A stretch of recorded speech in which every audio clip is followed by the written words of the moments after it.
बुधवार को बिहार की राजनीति में जो कुछ हुआ उससे अगर किसी को नुकसान हुआ तो लालू प्रसाद यादव को। 2 साल पहले नीतीश के साथ मिलकर चुनाव लड़ते वक्त लालू ने सपने में भी नहीं सोचा होगा कि नीतीश रास्ते में यूं धोखा दे जाएंगे। लेकिन टर्न मास्टर नीतीश भला ये क्यों सोचते।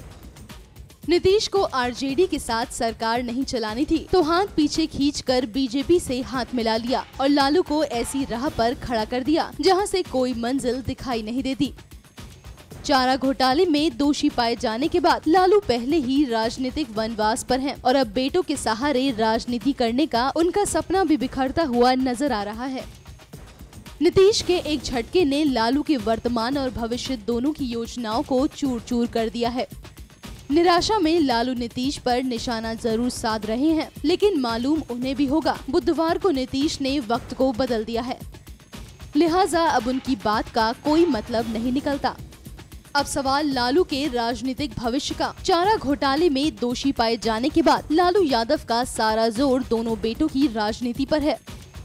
खास तौर पर तेजस्वी की राजनीति चमकाने पर लालू का बड़ा जोर है, लेकिन तेजस्वी पर लगे घोटाले के आरोपों ने यहाँ भी लालू की मुश्किल बढ़ा दी है। ऐसे में लालू के सामने ज्यादा विकल्प बचे नहीं हैं। बिहार में एक बात तो तय है कि जेडीयू और बीजेपी के अलायंस को किसी तरह का खतरा नहीं है। अब लालू के लिए कुछ बचता है तो वो है 2019। बिहार की सबसे ज्यादा विधानसभा सीटें आरजेडी के पास हैं, इसलिए 2019 के लिए उम्मीद भी बरकरार है। नीतीश ने इस तरह से अलायंस तोड़ा है, उससे आरजेडी समर्थकों में गुस्सा है।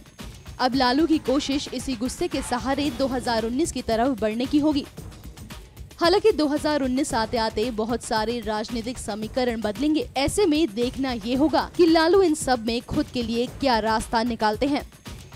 एनएमएफ न्यूज की रिपोर्ट।